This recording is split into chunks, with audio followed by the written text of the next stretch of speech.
और जेल में डालेंगे, जेल में डालेंगे। कितना जेल में डालेंगे? कौन सा? मेरे पिताजी के पास कोई 50,000 करोड़ का प्रॉपर्टी नहीं है कि तुम्हारे ईडी और सीबीआई से हमको डर लग जाएगा। तुमसे हम नहीं डरने वाले हैं, खुल्लम खुल्ला बोलते हैं। अगर तुमने चोरी की है तो दिन के उजाले में भी और रात के अंधेरे में भी तुमको चोर बोलेंगे। तुमको जितना जोर लगाना है जोर लगा, चोर को चोर बोला जाएगा। और ये बोलने की आजादी इस देश के संविधान ने हमको दिया है।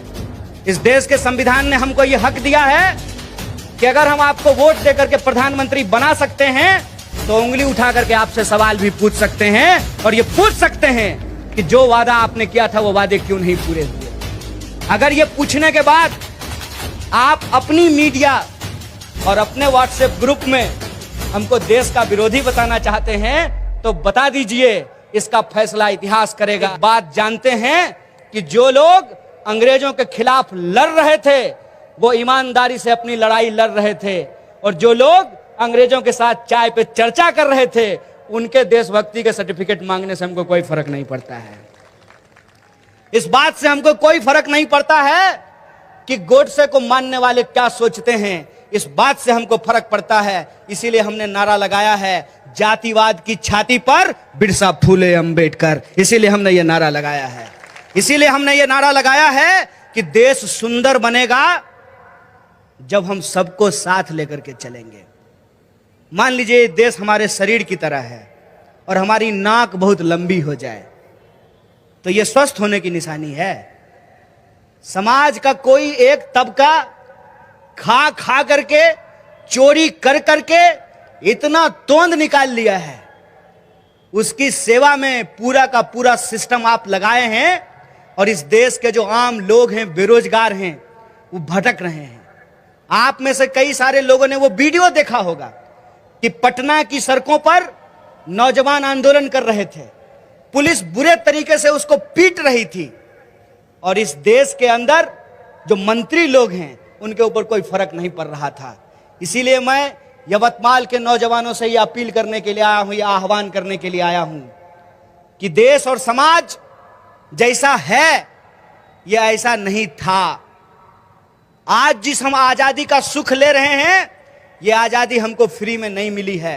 इसीलिए हमारा जो हक और अधिकार है उस हक और अधिकार के लिए लगातार हम अपने आंदोलन को, अपने न्याय को और संघर्ष की लौ को हम जलाए रखेंगे।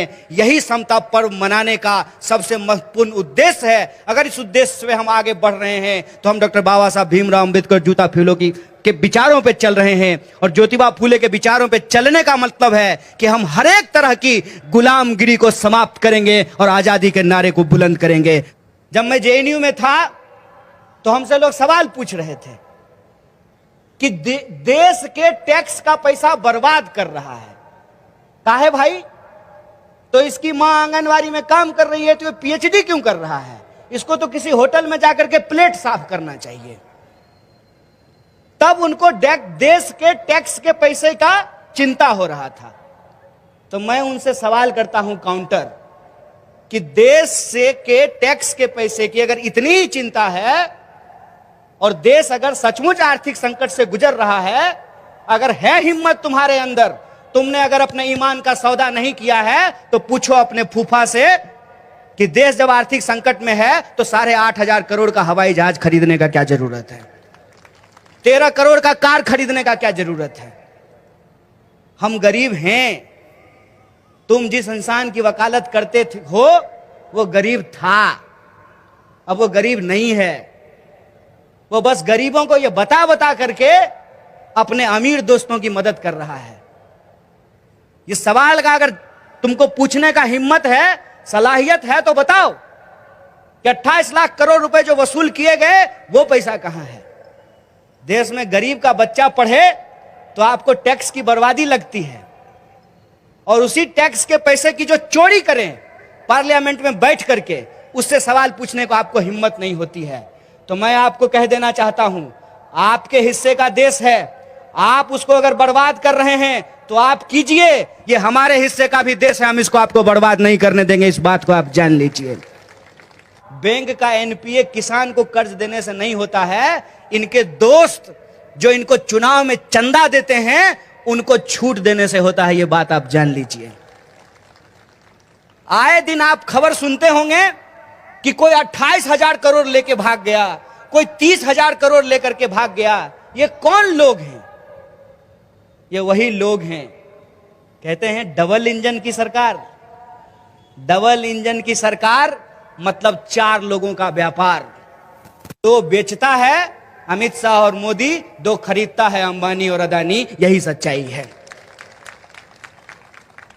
और ये जो देश में बिकवाली चल रही है, इस बिकवाली पे हमारी नजर ना पड़े, इसीलिए हमारा ध्यान भटकाने के लिए बहस खड़ा किया जाता है धर्म का। धर्म से कोई आपत्ति नहीं है भाई। धर्म जिसको जो मानना है वो मानता ही है। आपत्ति इस बात से है कि धर्म के नाम पे जो लोग अपनी राजनीति का धंधा चला रहे हैं, उससे आपत्ति है। और ये लोग, समाज के लोग आपस में इकट्ठा ना हो जाएं, ये शोषित वंचित लोग आपस में इकट्ठा होकर के ये सवाल ना पूछने लगें कि 28 लाख करोड़ रुपया जो तुमने वसूला है, उस पैसे का तुमने क्या किया है, इसका हिसाब ना मांगने लगे। इसीलिए इंसान को आपस में लड़ाया जाता है। हम कहते हैं जब हमारी भूख एक है तो हमारी मुट्ठी भी एकजुट होनी चाहिए, तभी इससे हम मुक्ति पा सकते हैं।